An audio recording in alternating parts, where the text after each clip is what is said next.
মৰমৰ দশম শ্ৰেণীৰ ছাত্ৰ ছাত্ৰীসকল আজি মই সাধাৰণ গণিতৰ ষষ্ঠ অধ্যায়ত থকা ত্ৰিভুজৰ বিষয়ে আলোচনা কৰিবলৈ লৈছো। ইতিমধ্যে তোমালোকে ত্ৰিভুজৰ বিষয়ে পূৰ্বৰ ক্লাছত বহুত কথা শিকি আহিছা। সেই বিষয়েও মই কিছু কথা আলোচনা কৰিম আৰু নতুন কিছুমান কথা তোমালোকক মই দিবলৈ যত্ন কৰিম। আজি মই ত্ৰিভুজ সম্পৰ্কে আলোচনা কৰিম।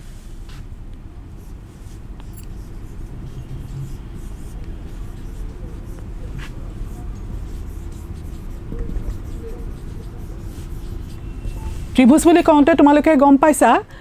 তিনডাল বাহুৰে আগুৰা সমতলিক ক্ষেত্ৰ এখনৰ কথাই কোৱা হৈছে। ই দ্বিমাত্ৰিক চিত্ৰ এটা। আমি ত্ৰিভুজবিলাকত বহুত ভাগত ভাগ কৰোঁ। আমি বাহু হিচাপে কিছুমান ভাগত ভাগ কৰোঁ আৰু কোণ হিচাপে কিছুমান ভাগত ভাগ কৰোঁ। বাহু হিচাপে আমি ভাগ কৰোঁ সমবাহু ত্ৰিভুজ, বিষমবাহু ত্ৰিভুজ আৰু তোমাৰ সমদ্বিবাহু ত্ৰিভুজ। আৰু কোণ হিচাপে আমি ভাগ কৰোঁ সূক্ষ্মকোণী ত্ৰিভুজ, স্থূলকোণী ত্ৰিভুজ আৰু সমকোণী ত্ৰিভুজ। মই চিত্ৰকেইটা আঁকি দিছোঁ, তোমালোকৰ মনত পৰিব। বাহু হিচাপে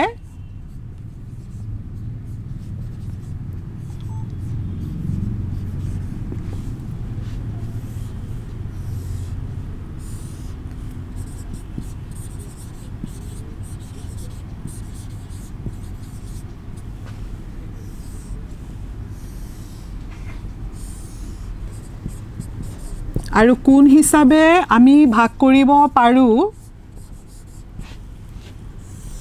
সূক্ষ্মকোণী ত্ৰিভুজ,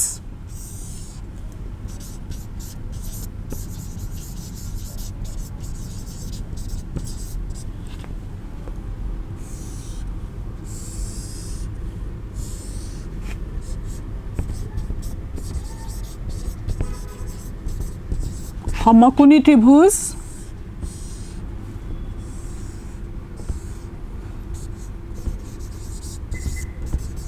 আৰু স্থূলকোণী ত্ৰিভুজ। এইকেইটা ত্ৰিভুজৰ কথা তোমালোকে ভালকৈ শিকি আহিছা আৰু এই ত্ৰিভুজবিলাকৰ ধৰ্মৰ কথাও তোমালোকে কিছু জ্ঞান লৈ আহিছা পূৰ্বৰ ক্লাছৰ পৰা।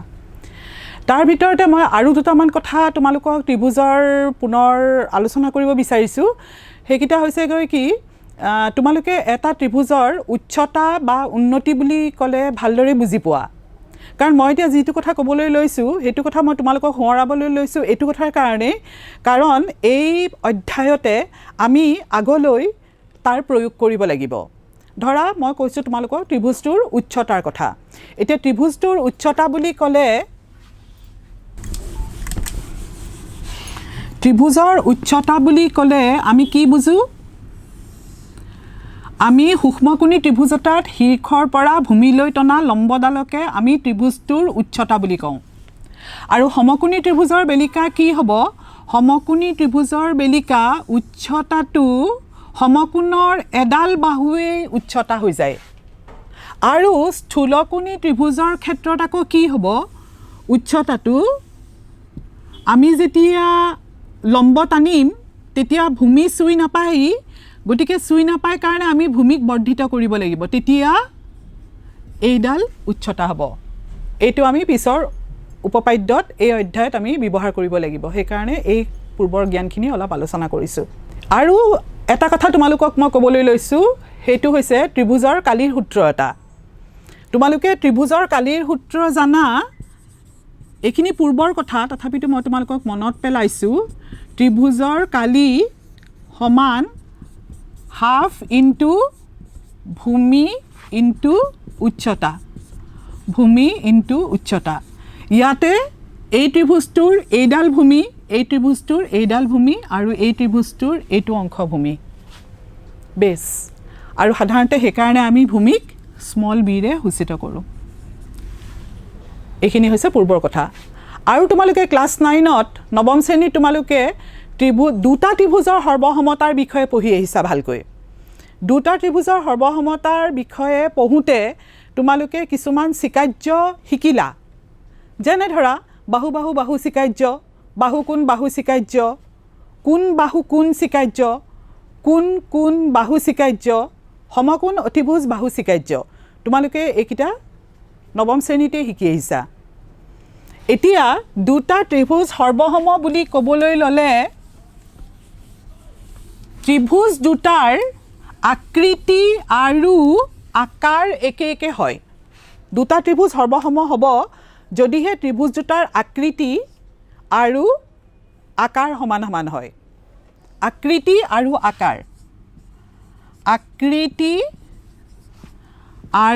আকাৰ চিত্ৰ দুটাৰ সমান সমান হ'ব সেই দুটা লাগিলে ত্ৰিভুজেই হওক বা বহুভুজেই হওক বা যিকোনো চিত্ৰই হওক বা ফটোগ্ৰাফাৰে তোলা মোৰ ফটোখনেই হওক তাত আকাৰ আৰু আকৃতিৰ কথা থাকে সৰ্বসম হ'ব এতিয়া সৰ্বসম হ'বলৈ হ'লে দুটা চিত্ৰ সৰ্বসম হ'বলৈ হ'লে আকৃতি আৰু আকাৰ দুইটাৰ কথা আহি পৰে দুইটাই একেই হ'ব লাগিব এই বিশেষ অধ্যায়টোত আমি এনেকুৱা কিছুমান চিত্ৰৰ কথা আলোচনা কৰিম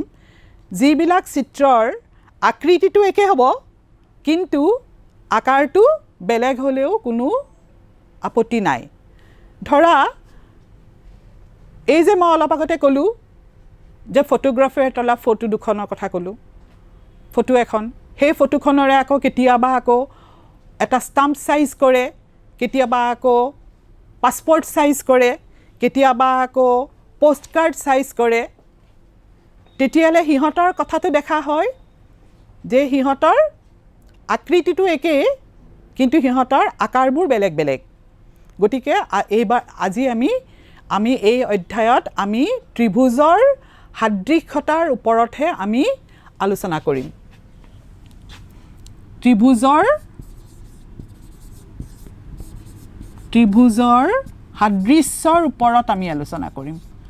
সাদৃশ্যৰ ওপৰত আমি আলোচনা কৰিম আৰু ত্ৰিভুজৰ সাদৃশ্যৰ ক্ষেত্ৰত অকল আকৃতিহে আহিব দেই ইয়াত আকাৰ নাহে আৰু আকৃতি আহিব কিন্তু ইয়াত আকাৰটো নাহে গতিকে দুটা চিত্ৰ কেতিয়া সদৃশ হ'ব যদি সিহঁতৰ আকৃতিবোৰ একে একে হ'ব আৰু সিহঁতৰ তেতিয়া আকাৰৰ লগত কথা নাই আৰু এই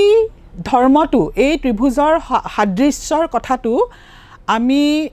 এঠাইত ব্যৱহাৰ কৰিম কেইবাঠাইতো ব্যৱহাৰ কৰিম এইটো অধ্যায়ত তোমালোকে আগতে পাই আহিছিলা পাইথাগোৰাছৰ উপপাদ্যৰ প্ৰমাণটো আমি ত্ৰিভুজৰ সাদৃশ্যতাৰ ওপৰত ভিত্তি কৰি প্ৰমাণ কৰি দেখুৱাম পিছলৈ এতিয়া তোমালোকক আন এটা কথা কওঁ এই যে তোমালোকে দেখিছা দূৰত এখন পৰ্বত আছে আৰু নাইবা দূৰত এটা লাইট পোষ্ট আছে নাইবা দূৰত থকা আমাৰ টিভি টাৱাৰটো সেই টিভি টাৱাৰটোৰ আমি উচ্চতাটো কেনেকৈ নিৰ্ণয় কৰিম বাৰু সেই টিভি টাৱাৰটোৰ উচ্চতাটো নিৰ্ণয় কৰিবলৈ হ'লে আমি দৈৰ্ঘ্য জোখ ল'বৰ কাৰণে আমি সাধাৰণতে ফিটা এডাল লওঁ মিটাৰৰ ফিটা এনেকৈ ৰাউণ্ড কৰি থোৱা থাকে সেই মিটাৰৰ ফিটা এডাল লওঁ কিন্তু আমি সেই উচ্চতাটো যেতিয়া ল'ম তেতিয়া আমি কেনেকৈ বাৰু মিটাৰৰ ফিটাডাল ল'ম আমাৰতো কোনো উপায় নাথাকিব নাইবা মোৰ ওচৰৰ পৰা টিভি টাৱাৰটো কিমান দূৰত অৱস্থিত মোক যদি সেই বিষয়ে কোনোবাই কয় তেতিয়াওতো মোৰ মিটাৰৰ ফিটা ল'বলৈ কোনো উপায় নাই তেতিয়াহ'লে সেই ক্ষেত্ৰত মই কি কৰিম সেই ক্ষেত্ৰত মই প্ৰত্যক্ষভাৱে মই জোখ ল'ব নোৱাৰিব পাৰোঁ কিন্তু মই পৰোক্ষভাৱে জোখ ল'ম আৰু পৰোক্ষভাৱে জোখ ল'বলৈ হ'লে মই এই ত্ৰিভুজৰ যে আমি আজি শিকিম সাদৃশ্যতাৰ কথাখিনি এই সাদৃশ্যতাৰ কথাবোৰ আমি ব্যৱহাৰ কৰি তেতিয়া আমি সুন্দৰভাৱে আমি দূৰত্বৰ জোখ ল'ব পাৰিম নাইবা উচ্চতাৰ জোখ ল'ব পাৰিম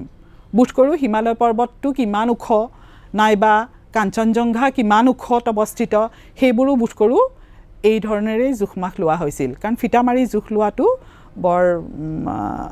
সুবিধাজনক নহয় মানে নহয়গৈ আৰু এতিয়া মই সদৃশ ত্ৰিভুজ কিছুমানৰ কথা ক'ম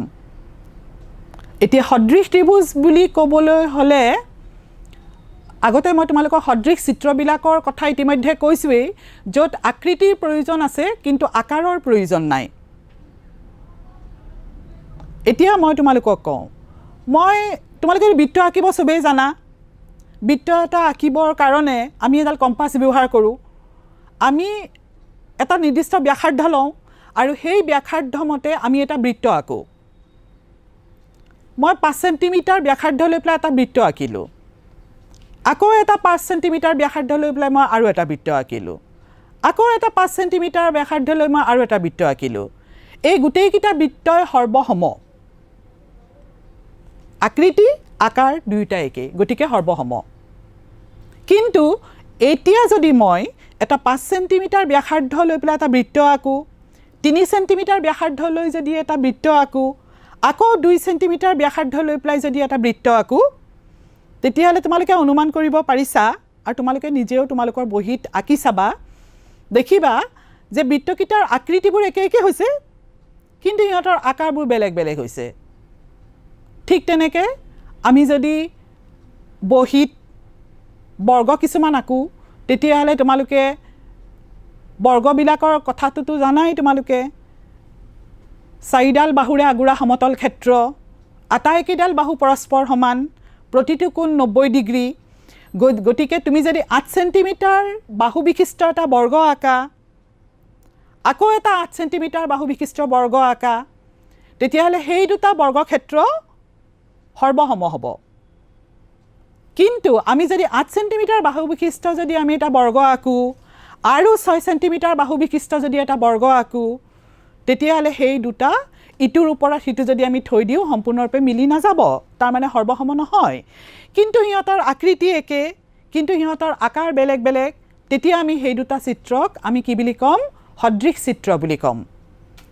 ঠিক তেনেকৈ সমবাহু ত্ৰিভুজৰ ক্ষেত্ৰতো তোমালোকে সমবাহু ত্ৰিভুজ তোমালোকক অলপ আগতে দেখালোঁ যে তিনিডাল বাহু পৰস্পৰ সমান সমান হ'লে সমবাহু ত্ৰিভুজ বুলি কোৱা হয় এতিয়া তোমালোকে 6 সেন্টিমিটাৰ বাহু বিশিষ্ট যদি এটা সমবাহু ত্ৰিভুজ আঁকা 5 সেন্টিমিটাৰ বাহু বিশিষ্ট যদি এটা সমবাহু ত্ৰিভুজ আঁকা 2 সেন্টিমিটাৰ বাহু বিশিষ্ট যদি এটা সমবাহু ত্ৰিভুজ আঁকা তেতিয়াহ'লে সেই সমবাহু ত্ৰিভুজবোৰো সদৃশ হ'ব তোমালোকে এতিয়া ধৰিব পাৰিছা নহয়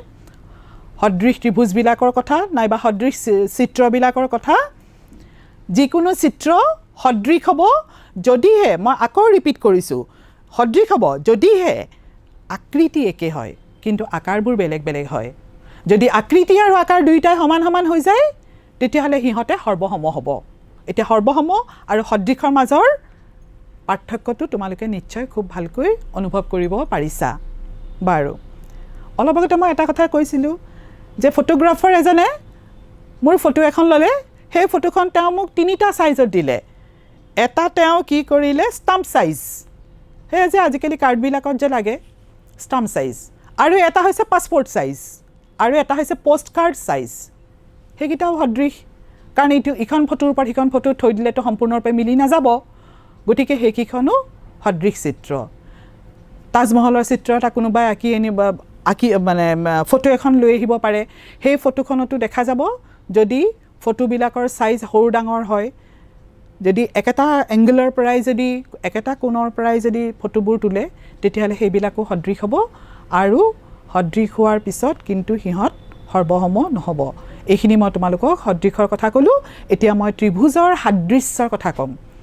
আৰু এইখিনিৰ ভিতৰতে মই আৰু অকণমান কথা ক'বলৈ থাকিল সেই কথাটো হৈছে অকল যে ত্ৰিভুজৰ ক্ষেত্ৰতহে যে সাদৃশ্যটো আহিব সেইটো কথা নহয় যিকোনো বহুভুজৰ ক্ষেত্ৰত হ'ব কিন্তু বহুভুজৰ ক্ষেত্ৰ হ'বলৈ হ'লে একে সমান বাহু বিশিষ্ট হ'ব লাগিব চতুৰ্ভুজ হ'লে চতুৰ্ভুজেই হ'ব লাগিব আকৌ তোমাৰ পঞ্চভুজ হ'বলৈ হ'লে পঞ্চভুজেই হ'ব লাগিব একে সমান বাহু বিশিষ্ট হ'ব লাগিব এতিয়া যদি মই জ্যামিতিক চিত্ৰটোৰ কথা কওঁ ধৰা মই এটা যদি চতুৰ্ভুজ লওঁ নাইবা এটা পঞ্চভুজ লওঁ তোমালোকক মই বাৰু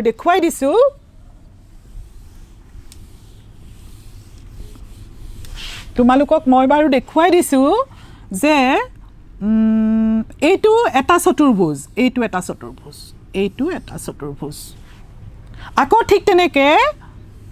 এইটো এটা চতুৰ্ভুজ এইটো এটা চতুৰ্ভুজ এইটো চতুৰ্ভুজ এই দুইটা চতুৰ্ভুজৰ ক্ষেত্ৰত মই যদি কওঁ যে এই চতুৰ্ভুজকেইটা সদৃশ তেতিয়াহ'লে কিন্তু কি আহিব লাগিব তোমালোকে শুনা এইটো কোণৰ সৈতে কিন্তু সমান হ'ব লাগিব এইটো কোণৰ সৈতে সমান হ'ব লাগিব ইহঁতক তাৰমানে অনুৰূপ কোণ বুলি কোৱা হয় ঠিক তেনেকৈ এইটো কোণ আৰু এইটো কোণ সমান হ'ব লাগিব আৰু এইটো কোণ সমান হ'ব লাগিব এতিয়া তাৰমানে কেনেকৈ সাদৃশ হ'ব দুটা চিত্ৰ সেই কথাটো কৈছোঁ বহুভুজৰ ক্ষেত্ৰত তাৰোপৰি এই বাহুডালৰটো এটা নিৰ্দিষ্ট জোখ আছে ধৰা এই বাহুডাল যদি 2 সেন্টিমিটাৰ হয় এই বাহুডাল যদি 4 সেন্টিমিটাৰ হয় এই বাহুডাল যদি তোমাৰ আকৌ যদি 2 সেন্টিমিটাৰ হয় এইডালো যদি তোমাৰ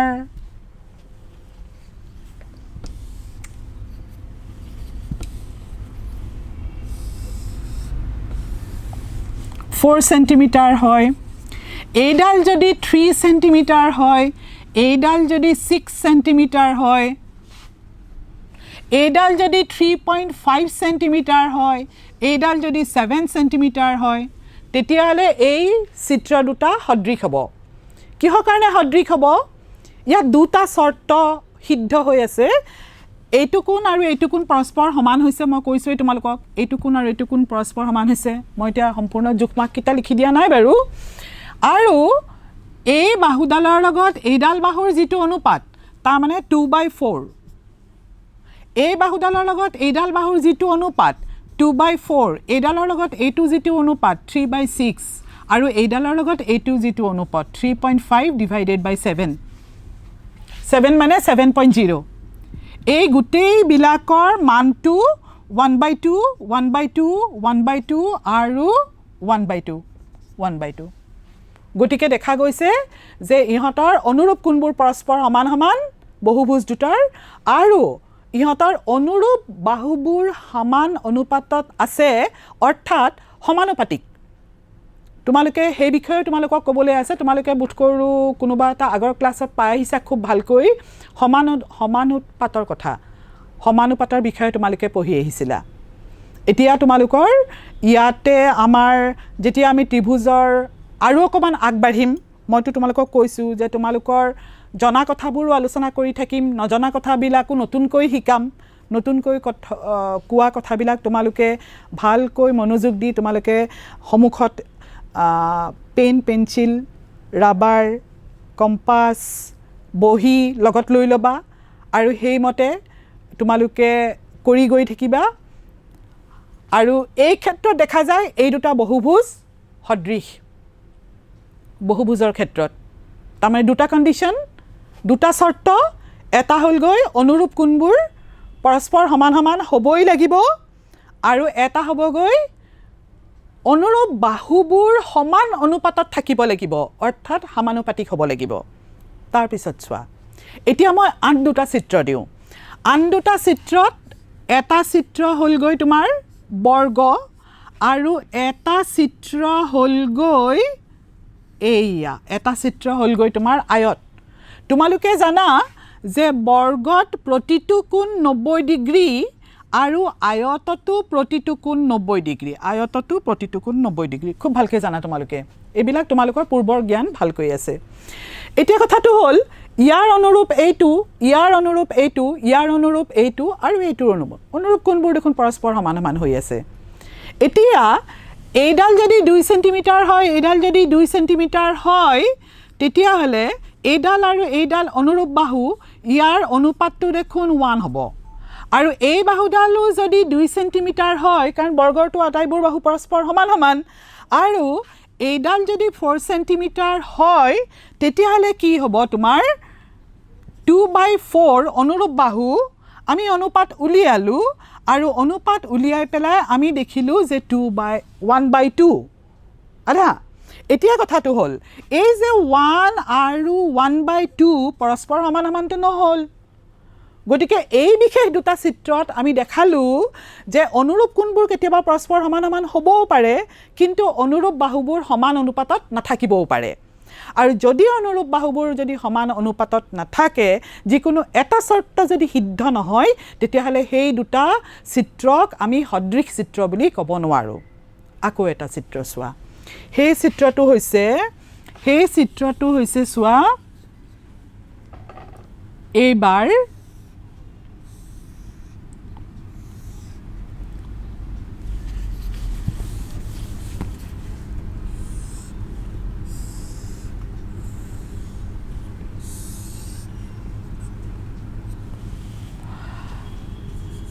सेंटीमीटर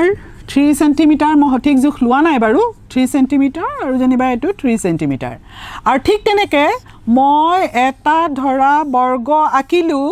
বৰ্গটোৰ বাহুবিলাক 3 সেণ্টিমিটাৰ 3 সেণ্টিমিটাৰ 3 সেণ্টিমিটাৰ 3 সেণ্টিমিটাৰ ইয়াত দেখা গৈছে অনুৰূপ বাহুবোৰ পৰস্পৰ সমান সমান আৰু যদি অনুৰূপ বাহুবোৰ যদি পৰস্পৰ সমান সমান হৈছে তেতিয়াহ'লে তাৰ অনুপাত বিচাৰিলে প্ৰত্যেকতে 1 ওলাব 3/3 1 3/3 1 কিন্তু এই বৰ্গটোৰ ক্ষেত্ৰত দেখা গ'ল যে প্ৰতিটো কোণেই ইয়াত 90 ডিগ্ৰীকৈ হৈছে কিন্তু ইয়াত এইটো যদি তোমাৰ 110 ডিগ্ৰী হয় এইটো 110 ডিগ্ৰী হ'ব অৰ্থাৎ 220 ডিগ্ৰী আৰু 360ৰ পৰা এইকেইটা হ'বগৈ 70 ডিগ্ৰীকৈ এতিয়া তোমালোকে মন কৰিলা নে বাৰু কথাটো এতিয়া তোমালোকে কথাটো মন কৰিলা যে এই দুটা চিত্ৰৰ ক্ষেত্ৰত কি হ'ল অনুৰূপ কোণবোৰ সমান সমান নহ'ল অনুৰূপ বাহুবোৰ কিন্তু সমানুপাতিক হৈছিলে অনুৰূপ বাহুবোৰ কিন্তু সমানুপাতত আছিলে কিন্তু এতিয়া মোৰ তিনিটা চিত্ৰৰ কথা কওঁ এইটো এটা চিত্ৰ আৰু এইটো এটা চিত্ৰ এতিয়া কোনটো চিত্ৰ সদৃশ হ'ব বুলি তোমালোকে ক'বা কোনটো চিত্ৰক তোমালোকে সদৃশ হ'ব বুলি ক'বা তোমালোকে এতিয়া এই চিত্ৰটো সদৃশ দুটা কণ্ডিশ্যন দুটা চৰ্ত সিদ্ধ হৈছে অনুৰূপ কোণবিলাকো পৰস্পৰ সমান সমান হৈছে অনুৰূপ বাহুবোৰো সমান অনুপাতত আছে ইয়াত কোণবোৰ সমান হৈছে অনুৰূপ বাহু সমানুপাতত থকা নাই ইয়াতে বাহুবোৰ সমানুপাতত আছে কিন্তু অনুৰূপ কোণবোৰ পৰস্পৰ সমান সমান হোৱা নাই গতিকে যিকোনো বহুভুজৰ ক্ষেত্ৰত দেখা পোৱা গ'ল যে যিকোনো বহুভুজৰ ক্ষেত্ৰত সমান সংখ্যক বহুভুজ যদি দুটা লওঁ তেতিয়াহ'লে যদি অনুৰূপ কোণবোৰ পৰস্পৰ সমান সমান হয় আৰু অনুৰূপ বাহুবোৰ যদি সমান অনুপাতত থাকে অৰ্থাৎ সমানুপাতিক হয় তেতিয়াহ'লে বহুভুজ দুটা সদৃশ হ'ব এতিয়া মই তোমালোকক কেইটামান সদৃশ চিত্ৰ দেখাব বিচাৰিছোঁ তিনি প্ৰকাৰৰ য'ত তিনিটা বৃত্ত মই প্ৰথমতে দেখাম এই তিনিটা বৃত্তৰ প্ৰত্যেকৰে ব্যাসাৰ্ধবোৰ বেলেগ বেলেগ আকৃতি একে কিন্তু আকাৰবোৰ বেলেগ বেলেগ গতিকে এই তিনিটা বৃত্ত সদৃশ ঠিক তেনেকৈ এই তিনিটা বৰ্গৰ ক্ষেত্ৰতো দেখা গ'ল যে বাহুবিলাক বেলেগ বেলেগ দৈৰ্ঘ্যৰ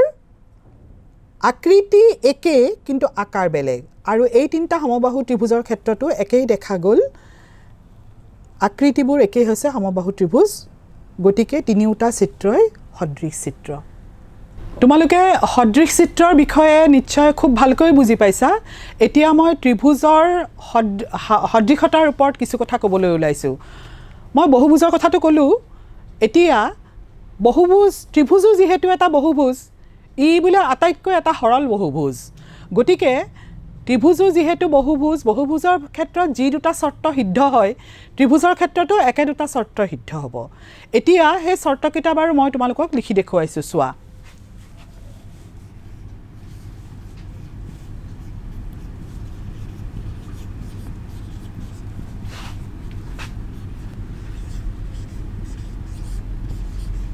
দুটা ত্ৰিভুজ সদৃশ হ'ব যদিহে ইহঁতৰ অনুৰূপ কোণবোৰ সমান হয়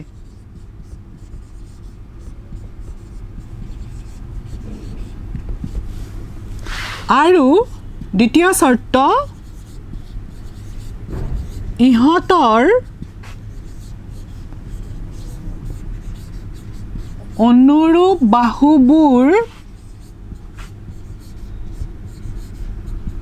সমান অনুপাতত থাকে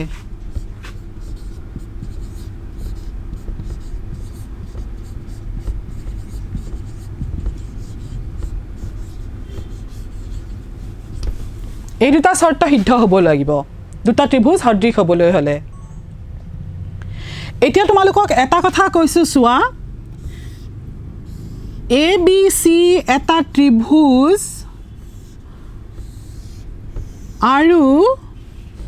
DEF এটা ত্ৰিভুজ এই দুটা ত্ৰিভুজত A কোণৰ মাপ D কোণৰ মাপৰ যদি সমান হয় বি কোণৰ মাপটো যদি ই কোণৰ মাপৰ সৈতে সমান হয় আৰু চি কোণৰ মাপটো যদি এফ কোণৰ মাপৰ সৈতে পৰস্পৰ সমান সমান হয় তেতিয়াহ'লে ত্ৰিভুজ দুটাক সমানকোণী ত্ৰিভুজ বুলি কোৱা হয় সমকৌণিক এজন গ্ৰীক গণিতজ্ঞ থেলছে এটা কথা কৈছিল তেখেতে কৈছিলে যে দুটা সমানকোণী ত্ৰিভুজৰ দুযোৰ বাহু সমান অনুপাতত থাকে আৰু এই কথাষাৰৰ শুদ্ধতাটো নিৰ্ণয় কৰিবৰ কাৰণে তেখেতে এটা উপপাদ্যৰ সহায় লৈছিল উপপাদ্য প্ৰয়োগ কৰিছিল ইয়াতে আৰু সেই উপপাদ্যটোক মৌলিক সমানুপাতিকতাৰ উপপাদ্য বুলি কোৱা হয় আৰু আজিকালি তাক থেলছ উপপাদ্য বুলিও জনাজাত গম পালা নহয় কথাটো ইয়াতে তোমালোকৰ কিতাপত কেইটামান কাৰ্যবিধি দিয়া আছে দুটা ত্ৰিভুজ সদৃশ হ'বলগীয়া কাৰ্যবিধি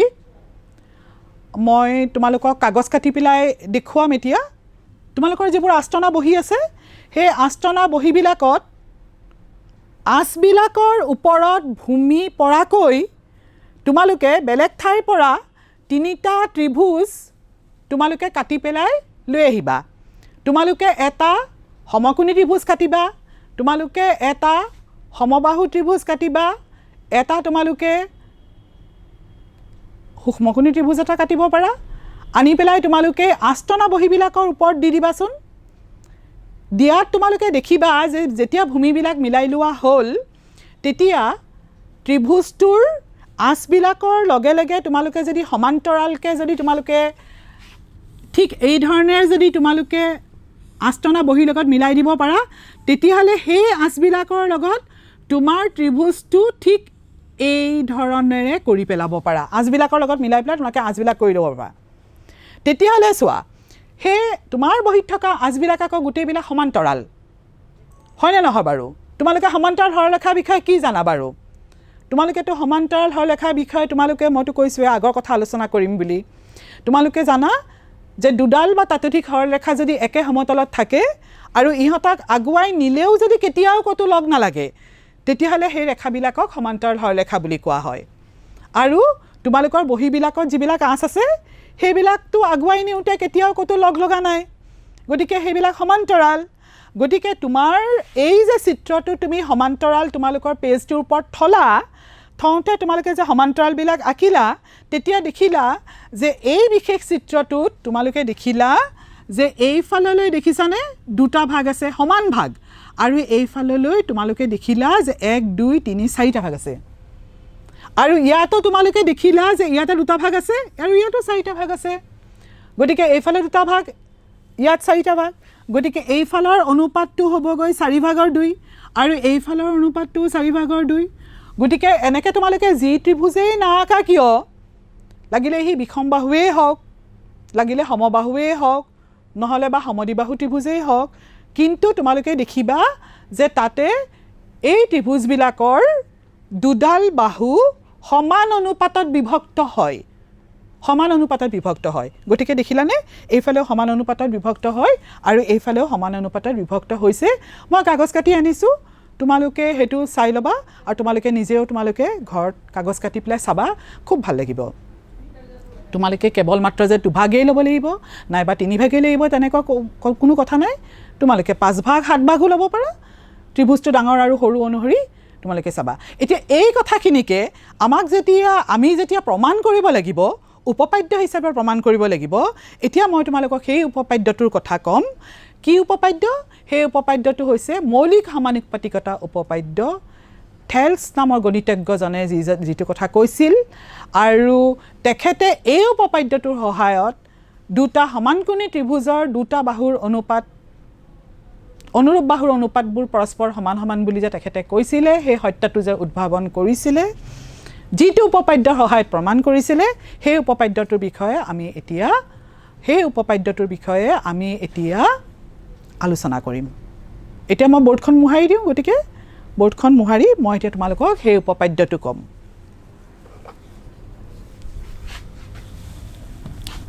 গতিকে মই যিবিলাক কথা লিখি গৈ আছোঁ মই যিবিলাক কথা বৰ্ডত লিখি গৈ আছোঁ তোমালোকে তোমালোকৰ বহীত এইবিলাক এফালৰ পৰা লিখি গৈ থাকিবা ছাত্ৰসকল মই তোমালোকক এটা কথাই ক'ম তোমালোকে যিমান কৰিবা সিমান তোমালোকৰ স্পীড বাঢ়িব যিমান কৰিবা সিমান তোমালোকৰ একিউৰেসি অৰ্থাৎ তোমালোকৰ শুদ্ধতা বাঢ়িব গতিকে জ্যামিতি তোমালোকে খুব লিখিব লাগিব গতিকে মই যিখিনি কথা তোমালোকক লিখি দেখুৱাইছো সেইখিনি কথা তোমালোকেও কিতাপখন আগত লৈ লবা আৰু হেইমতে কৰিবা এতিয়া মই তোমালোকক মৌলিক সমানুপাতিকতা উপপাদ্যটো মই তোমালোকক চিত্ৰ সহায়ত বুজাম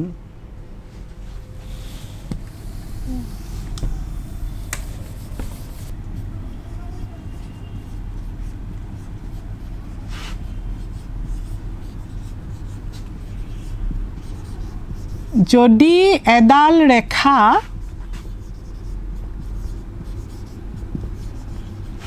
ভূমিৰ সমান্তৰালকৈ টনা হয়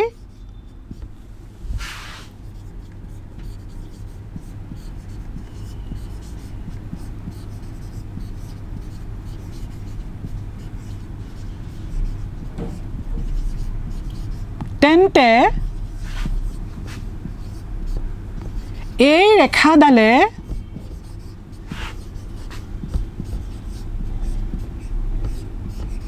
ত্ৰিভুজটোৰ আন দুটা বাহুক সমান অনুপাতত বিভক্ত কৰে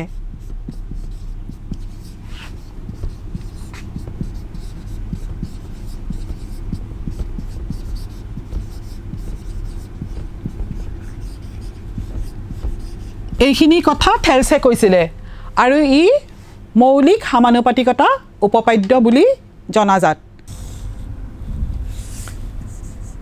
এ বি সি এটা ত্ৰিভুজ বি সিৰ সমান্তৰালকৈ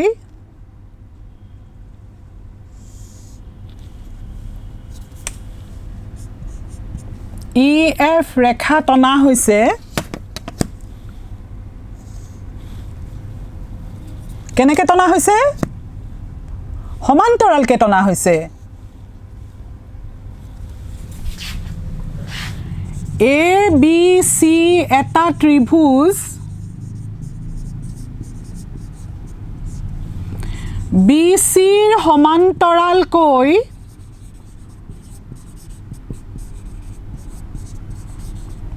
ই এফ ৰেখা টনা হৈছে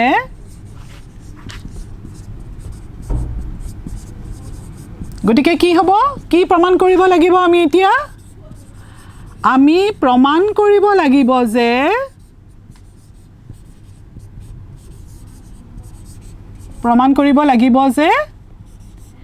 এ ই আৰু ই বিৰ অনুপাত এ এফ আৰু এফ সিৰ অনুপাতৰ সৈতে পৰস্পৰ সমান সমান সেইটো আমি এটা প্ৰমাণ কৰিব লাগে কাৰণ আমি কৈছোৱে এই ৰেখাডালে ত্ৰিভুজটোৰ আন দুটা বাহু সমান অনুপাতত বিভক্ত কৰে গতিকে এ আৰু ই বিৰ মাজৰ কি যেটো অনুপাত এ এফ আৰু এফ সিৰ মাজৰ অনুপাত পৰস্পৰ সমান সমান গতিকে হেতু আমি প্ৰমাণ কৰিব লাগে এতিয়া প্ৰমাণৰ সুবিধাৰ কাৰণে আমি কিছু অঙ্কন কৰিব লগা হয় প্ৰমাণৰ সুবিধাৰ কাৰণে কি কৰিম এতিয়া চাবা দে প্ৰমাণৰ সুবিধাৰ কাৰণে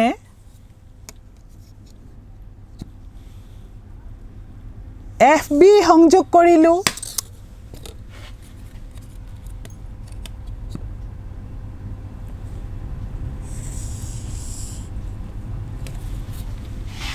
CE সংযোগ কৰিলো Fৰ পৰা লম্ব ৰেখা টানিলো FM আৰু ইৰ পৰা লম্ব ৰেখা টানিলো EN প্ৰমাণৰ সুবিধাৰ কাৰণে আমি এটা এখিনি কাম কৰি লৈছো প্ৰমাণৰ সুবিধাৰ কাৰণে কি কৰিলো চাবা দে প্ৰমাণৰ সুবিধাৰ কাৰণে আমি BF আৰু CE সংযোগ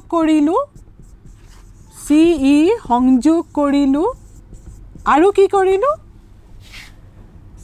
EN ACৰ ওপৰত লম্ব ৰেখা টানিলো আৰু এম এ বিৰ ওপৰত লম্বৰেখা টানিলোঁ এতিয়া পুনৰাই তোমালোকে এই চিত্ৰটো চোৱা এই চিত্ৰটোৰ আমি কি কৰিলোঁ অংকনত আমি কি কৰিলোঁ বি এফ সংযোগ কৰিছিলোঁ চি ই সংযোগ কৰিছোঁ ই এন এ চিৰ ওপৰত লম্বৰেখা টানিছোঁ এফ এম এ বিৰ ওপৰত লম্বৰেখা টানিছোঁ এতিয়া কি কৰিম চোৱা এতিয়া মই তোমালোকে বাৰু এটা কথা জানানে সেই কথাটো হৈছে কোনো এটা ত্ৰিভুজৰ কালি লিখাৰ উপায়টো মই যদি এতিয়া এ ই এফ ত্ৰিভুজৰ কালি নিৰ্ণয় কৰিবলৈ যাওঁ তাক লিখিবলৈ লওঁতে মই কিন্তু এনেকৈহে লিখিম এ আৰ মানে এৰিয়া মানে কালি কাৰ কালি এ ই এফৰ কালি আৰু তোমালোকক মই একেবাৰে আৰম্ভণিতে কৈছোঁ যে এটা ত্ৰিভুজৰ কালিৰ পৰিমাণ ভূমি আৰু উন্নতিৰ পূৰণফলৰ আধা এইবিলাক সময় সাপেক্ষে লাগি থাকিবৰ কাৰণে মই তোমালোকক আৰম্ভণিতে কৈ লৈছিলোঁ এতিয়া এই যে তোমাৰ দেখিলা যে এ ই এফ ত্ৰিভুজটো মই যদি এ ইক ভূমি হিচাপে লওঁ তেতিয়াহ'লে এফ এম উচ্চতা হ'ব গতিকে ইয়াৰ কালিৰ পৰিমাণ হ'ব আধা পূৰণ ভূমি এ ই পূৰণ উচ্চতা এফ এম হাফ পূৰণ ভূমি পূৰণ উচ্চতা আকৌ এতিয়া তোমালোকে এই ত্ৰিভুজটো চোৱাচোন এইটো হৈছে গৈ এ ই এফ কৈছোঁতো এইটো হ'বগৈ E B F area E B F ইয়াৰ কালিৰ পৰিমাণ কিমান হ'ব হাফ পূৰণ ইয়াত এইবাৰ ভূমি বি ই পূৰণ উচ্চতা এফ এম কাৰণ মই তোমালোকক আৰম্ভণিতে কৈছিলোঁ এটা কথা তোমালোকে মন কৰিছিলা সেইটো হৈছে যে যিকোনো এটা বৃহৎকোণী ত্ৰিভুজৰ ক্ষেত্ৰত উচ্চতাডাল সদায় বাহিৰত পৰে কৈছিলোঁ নাই বাৰু তোমালোকক উচ্চতাডাল সদায় বাহিৰত পৰে গতিকে এই ত্ৰিভুজটোৰ যদি ভূমি এইটো হয় তেতিয়াহ'লে ইটো এটা বৃহৎ কোণ বুজাইছে সেইকাৰণে শীৰ্ষৰ পৰা টনা লম্বডাল বৰ্ধিত ভূমিৰ ওপৰত পৰিছে গতিকে এইটো হাফ পূৰণ ভূমি পূৰণ উচ্চতা তাৰমানে হাফ পূৰণ বি ই পূৰণ উচ্চতা বাহিৰলৈ গুচি গ'ল ঠিক তেনেকৈ এইবাৰ আকৌ আমি এ ই এফ ত্ৰিভুজলৈ যাম area A F E is equal to half into এইবাৰ ভূমি এ এফ ভূমি হ'ব উচ্চতা ই এন হ'ব আৰু ঠিক তেনেকৈ এইবাৰ এই ত্ৰিভুজটোৰ ক্ষেত্ৰত যাওঁ এৰিয়া চি এফ ই এই ত্ৰিভুজটো এটা বৃহৎকোণী ত্ৰিভুজ এইটো বৃহৎ কোণ গতিকে ইয়াৰ লম্বডাল উচ্চতাডাল এয়া বাহিৰত পৰিছে গতিকে ইয়াতো হ'বগৈ হাফ পূৰণ ভূমি এইটো চি এফ হ'ব ভূমি চি এফ ইনটু উচ্চতা ই এন হ'ব এইটো হ'লগৈ তোমাৰ সমীকৰণ নম্বৰ 1 এইটো হ'ব সমীকৰণ নম্বৰ 2 এইটো হ'বগৈ সমীকৰণ নম্বৰ 3 এইটো হ'বগৈ সমীকৰণ নম্বৰ 4 হয়নে এতিয়া 1 আৰু 1ক যদি মই 2 ৰে হৰণ কৰোঁ তেতিয়াহ'লে কি পাম 1ক 2 ৰে হৰণ কৰিলে মই কি পাম area A E F divided by area EBF is equal to half into AE into FM divided by half into BE into FM ইয়াত দেখিলা FM আৰু FM একে অংশ আহি গ'ল FM আৰু FM তাৰপিছতে ইয়াতে FM আৰু FM গ'ল হাফ আৰু হাফ গ'ল গতিকে বাকি থাকিল এ ই ডিভাইডেড বাই বি ই তাৰমানে আমাক যিটো পাৰ্ট লাগে সেই পাৰ্টটোৱে আমি পাই গ'লোঁ চোৱা আমাক লাগে এ ই বাই ই বি গতিকে আমি এ ই বাই বি ই পাই গ'লোঁ এতিয়া ঠিক তেনেকৈ মই এতিয়া যদি সমীকৰণ নম্বৰ 3ক সমীকৰণ নম্বৰ 4 ৰে ডিভাইড কৰোঁ সমীকৰণ নম্বৰ 3ক যদি মই সমীকৰণ নম্বৰ 4 ৰে ডিভাইড কৰোঁ তেতিয়াহ'লে কি পাম মই area A F E divided by area CFE is equal to কিমান হ'ব half into AF into EN divided by half into CF into EN ইয়াতো ঠিক তেনেকৈ EN cancel হ'ব half cancel হ'ব বাকি থাকিব গৈ তোমাৰ AF divided by CF আৰু আমাৰ লগা অংশটো আমি পাইছো তাৰ মানে আমাক যিকিটা অনুপাতকিটা পৰস্পৰ সমান সমান প্ৰমাণ কৰিবলৈ কৈছে সেই অনুপাতকিটা আমি পাইছো গৈ এতিয়া তোমালোকে চোৱা মই দুটা হৰণফল পাইছো এটা হৰণফলত মই A by EB পাইছো B পাইছো আৰু এটা হৰণফলত মই AF by CF পাইছো এতিয়া কথাটো হল ইহত দুটা সমানটো আমি প্ৰমাণ কৰিব লাগিব হয় নহয় ইহত দুটা সমান হ'বলৈ হলে তো ইহত দুটা সমান হ'ব লাগিব গতিকে এতিয়া area AEB AEF divided by area EBF is equal to area AFE divided by area CFE একিটা তোমালোকৰ বাৰু সমান সমান যেন লাগিছে নে যদি হিহঁতৰ সমান সমান হয় তেহে এইটো আৰু এইটো পৰস্পৰ সমান সমান হ'ব সমান সমান যেন তোমালোকৰ লাগিছে নে নাই এতিয়া চোৱা সমান সমান যেন লাগিছে নে নাই হেতু মই তোমালোকক প্ৰমাণ কৰি দেখাম সমান যে হয় সেই কথাটো তোমালোকক দেখাম AEF আৰু AEF দুটা সমান পাৰ্ট আছে AEF আৰু AEF দুটা সমান পাৰ্ট আছে এতিয়া EBF আৰু CFE যদি কেনেবাকে যদি সমান দেখাব পাৰো তেতিয়াহলে এটো হৈ গল এটা সমান পাৰ্ট ডিভাইডেড বাই আন এটা পাৰ্ট যদি ইহত দুটা তলৰ কিটা যদি হৰকিটা সমান সমান হয় কথাটো হল তোমালোকে সেই আগতে পঢ়ি আহিছা কোনোবা এটা ক্লাছত সেই ক্লাছত তোমালোকে পাইছা মই বেলেগ চিত্ৰ আকি তোমালোকক দেখাই দিও মই এই কথাটো ক'ব খুজিছো যে তোমালোকে পঢ়ি আহিছিলা যে একে ভূমিৰ ওপৰত যদি দুটা ত্ৰিভুজ থাকে একে ভূমিৰ ওপৰত যদি দুটা ত্ৰিভুজ থাকে আৰু এই দুয়োটা ত্ৰিভুজে যদি একে সমান্তৰাল ৰেখাৰ মাজত অৱস্থিত হয় এইটো ত্ৰিভুজ আৰু এইটো ত্ৰিভুজ একে ভূমিৰ ওপৰত যদি অৱস্থিত হয় আৰু একে সমান্তৰাল এইটো আৰু এইটোৰ মাজত যদি থাকে তেতিয়াহলে ত্ৰিভুজকিটাৰ কালি পৰস্পৰ সমান সমান হয় হেতু তোমালোকে আগৰ ক্লাছত পাই আহিছা আৰু এতিয়া আমি সেই শৰ্তটো আমি এটা ইয়াত খটুৱাই দিম আমি দেখিলো যে দেখিছানে এই যি দুটা ত্ৰিভুজ মই সৰ্বাংগ সমান সমান দেখাবলৈ চেষ্টা কৰি আছো এই দুইটা ত্ৰিভুজ যে একে ভূমি যে EF ৰ ওপৰত অৱস্থিত হৈছে তাৰ মানে এই চিত্ৰৰ উল্টাটো হৈ আছে সেই চিত্ৰটো উল্টাটো হৈ আছে তাৰ মানে EF ৰ ওপৰত এইটো এটা ত্ৰিভুজ আৰু EF ৰ ওপৰত এইটো এটা ত্ৰিভুজ দেখিলা গতিকে একে ভূমি আৰু আমিতো পূৰ্বতে এডাল ৰেখা আৰু এডাল ৰেখা আমি সমান্তৰালকে টানিছোৱেই গতিকে দুইটা ত্ৰিভুজ একে ভূমিৰ ওপৰত অৱস্থিত এতিয়া আমি গতিকে লিখিব পৰা হৈ গৈছো কিন্তু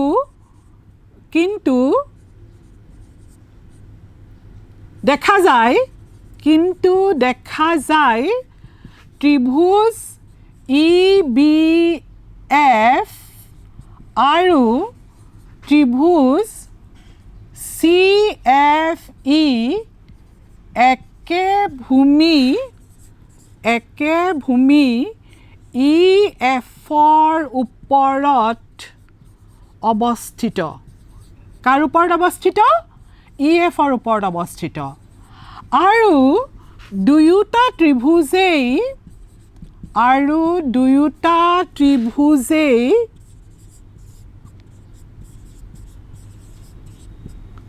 EF আৰু BC সমান্তৰাল ৰেখাৰ মাজত BC সমান্তৰাল ৰেখাৰ মাজত অৱস্থিত গম পালা BC সমান্তৰাল ৰেখাৰ মাজত অৱস্থিত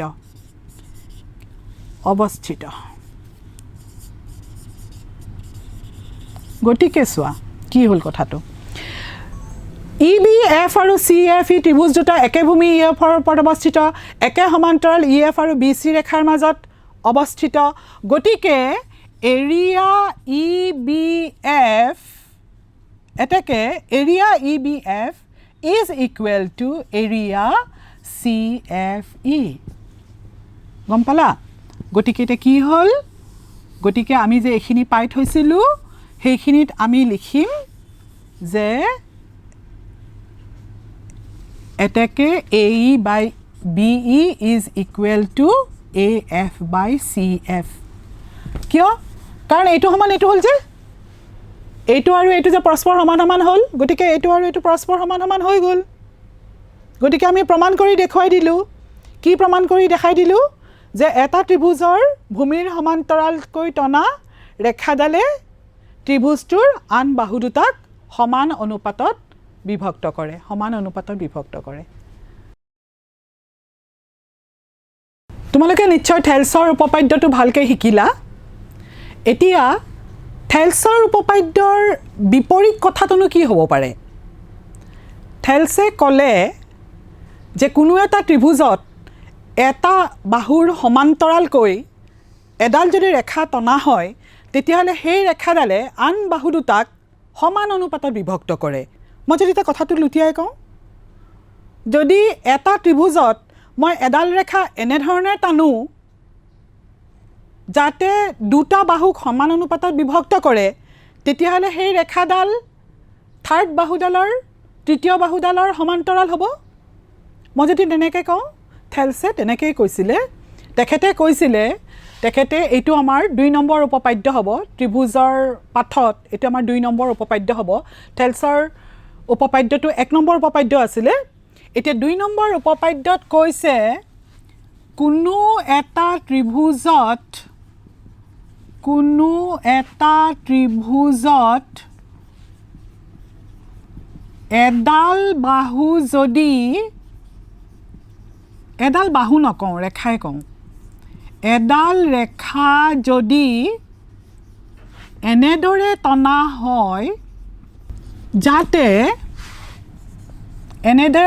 হয় যাতে ত্ৰিভুজটোৰ বাহু দুটাক সমান অনুপাতত ভাগ কৰে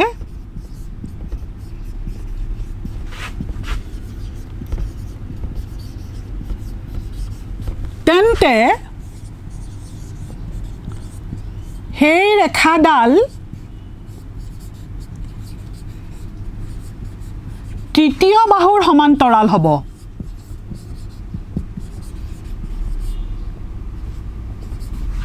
তৃতীয় বাহুৰ সমান্তৰাল হ'ব চোৱা আগতে কৈছিলে যদি সমান্তৰালকৈ টনা হয় তেতিয়াহ'লে কি হ'ব আন দুটা বাহুক সমান অনুপাতত বিভক্ত হ'ব আৰু এতিয়া কি ক'লে তাৰ বিপৰীতটো ক'লে যদি দুটা বাহুক সমান অনুপাতত বিভক্ত কৰা হয় এডাল ৰেখাৰ দ্বাৰা তেতিয়াহ'লে সেই বিশেষ ৰেখাডাল তৃতীয় বাহুৰ সমান্তৰাল হ'ব এতিয়া আমি কি কৰিম প্ৰমাণ কৰিব লাগিব প্ৰমাণ কৰিবৰ কাৰণে আমি এটা ত্ৰিভুজ আঁকিব লাগিব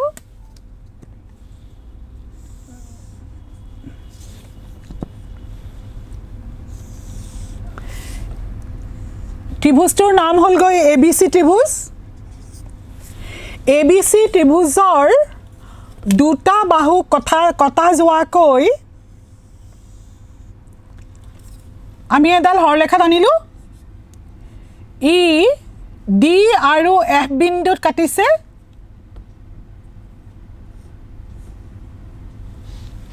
কেনেকৈ কাটিছে AD DB ৰে হৰণ কৰিলে যিমানখিনি হ'ব সেই ফলটো AF ফক FC ৰে হৰণ কৰিলে একেটা ফলেই ওলাব অৰ্থাৎ অনুপাত দুটা পৰস্পৰ সমান সমান হ'ব গতিকে DF আৰু BC সমান্তৰাল হ'ব এতিয়া মই কি লিখিম চোৱা ABC এটা ত্ৰিভুজ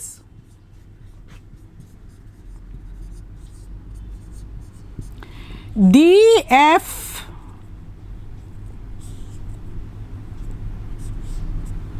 ৰেখাই AB আৰু AC বাহুক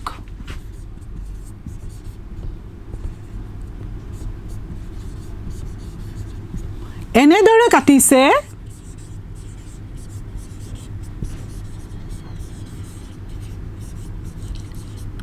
যাতে AD divided by DB is equal to AF divided by FC.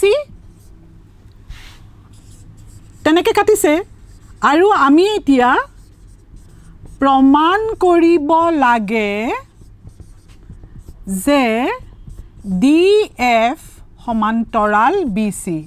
তোমালোকেতো সমান্তৰালৰ চিনটো জানাই আৰু গতিকে আমি এতিয়া কি প্ৰমাণ কৰিম যে DF সমান্তৰাল BC. আমি নাজানো DF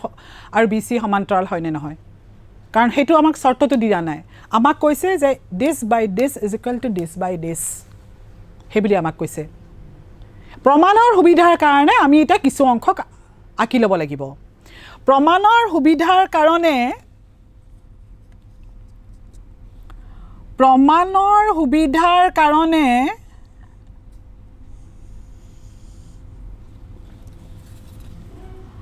আন এডাল DF ডেছ ৰেখা এনেকৈ টানি ল'লোঁ যাতে এইডাল সমান্তৰাল হয়. আমি ভাবি ল'লোঁ যে আগৰডালটো সমান্তৰাল নহয়, আমি সমান্তৰাল নহয় বুলি ভাবি ল'লোঁ. সেইকাৰণে আমি আন এডাল সৰলৰেখা টানি ল'লোঁ যিডাল BCৰ সমান্তৰাল হয়. প্ৰমাণৰ সুবিধাৰ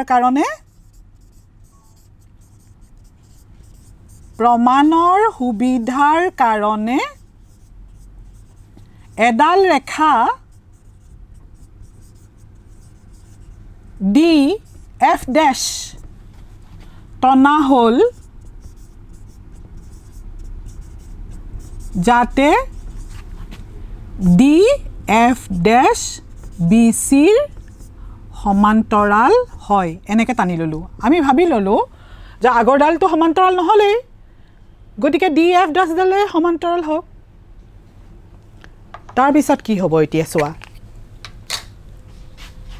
মই এতিয়া এইখিনি মুচি দিওঁ বাৰু, মোক লিখিবলৈ জেগা লাগে কাৰণে.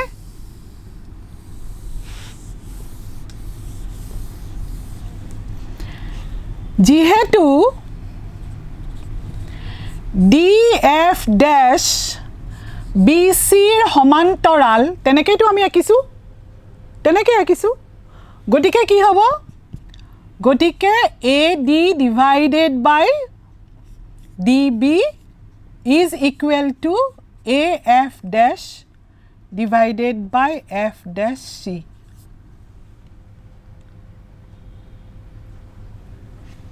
F dash C হল. বুজি পাইছা সবে? আগতে আমি যেটো পাইছিলো হেতু আছিলে আমাক দিছিলে যে AD divided by DB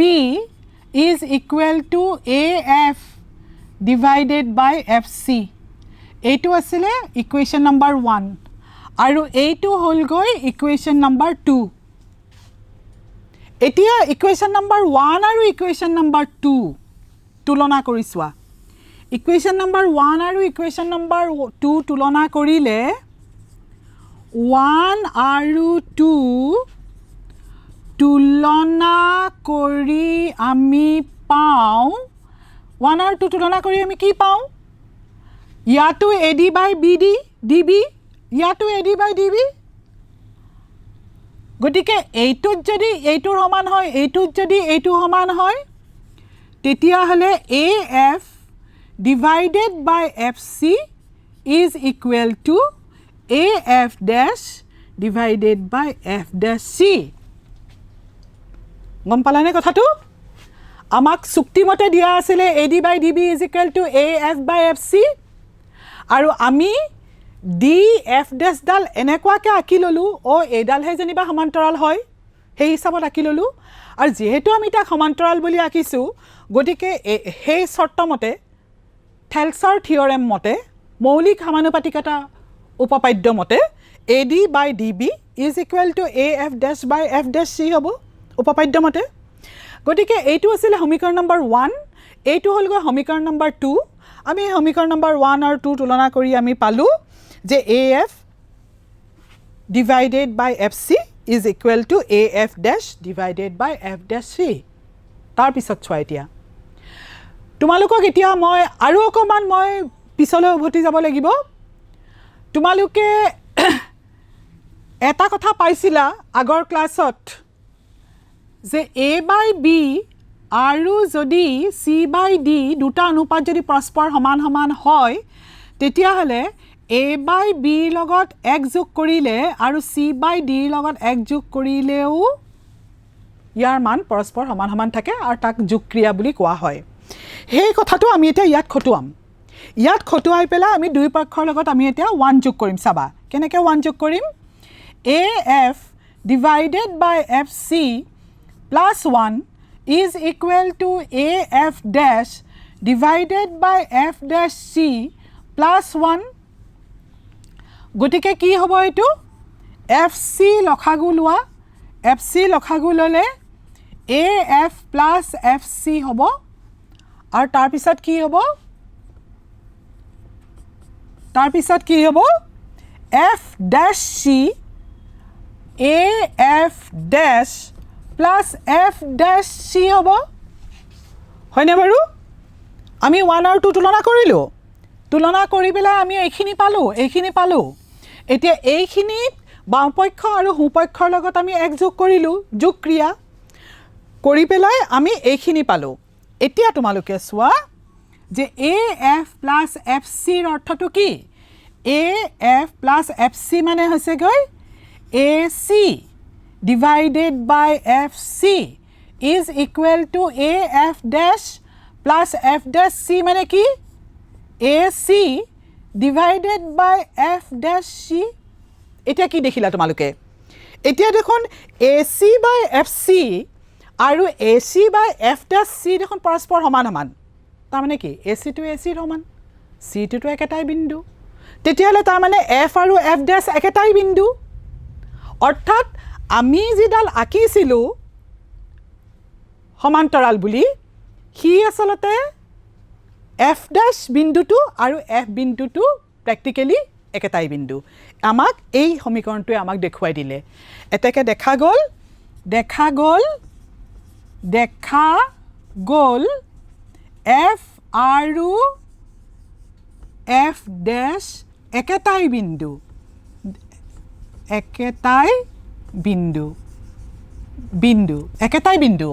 বুজি পালানে যদি একেটাই বিন্দু হয় তেতিয়াহ'লে তাৰ মানে কথাটো কি হৈ গ'ল এই কথাটো হৈ গ'ল এইটো f আৰু f dash টো একেটাই বিন্দু গতিকে দেখা গ'ল যে ad divided by db is equal to af divided by fc বুলি আমাক যেটো দি থৈছিলে ইয়াতে এই যিডাল সমান্তৰাল লেখা বুলি টানি লৈছিলো আমি ধৰা সমান্তৰালটো এটা মানে শুদ্ধ হয় গতিকে এই ৰেখাডাল এই দুটা বিন্দু একেটাই বিন্দু হোৱা কাৰণে তাৰ মানে df আৰু bc পৰস্পৰ সমান্তৰাল এতেকে df আৰু bc পৰস্পৰ সমান্তৰাল তোমালোকে নিশ্চয় ভালদৰে বুজি পালা ইয়াত তোমালোকে এতিয়া থেলছৰ উপপাদ্যটো ভালকৈ শিকিলা আৰু থেলছৰ বিপৰীত উপপাদ্যটো ভালকৈ শিকিলা আৰু এই দুটাৰ ব্যৱহাৰ আমি আগলৈ কৰি থাকিম আগলৈ ক'ত কৰি থাকিম গম পাইছানে আমাৰ এই যেটো আমাৰ অধ্যায় আমাৰ যেটো ত্ৰিভুজৰ অধ্যায় এই ত্ৰিভুজৰ অধ্যায়টোত আৰু আগলৈ যিবোৰ ক্লাছ লম সেইবিলাকত আমি ত্ৰিভুজৰ সদৃশতাৰ শৰ্তবিলাক আলোচনা কৰিম আৰু গোটেই সদৃশতাৰ শৰ্তবিলাকত আমি থেলছ থিওৰেম ইউজ কৰিম মৌলিক সমানুপাতিকতা উপপাদ্য আমি ইউজ কৰিম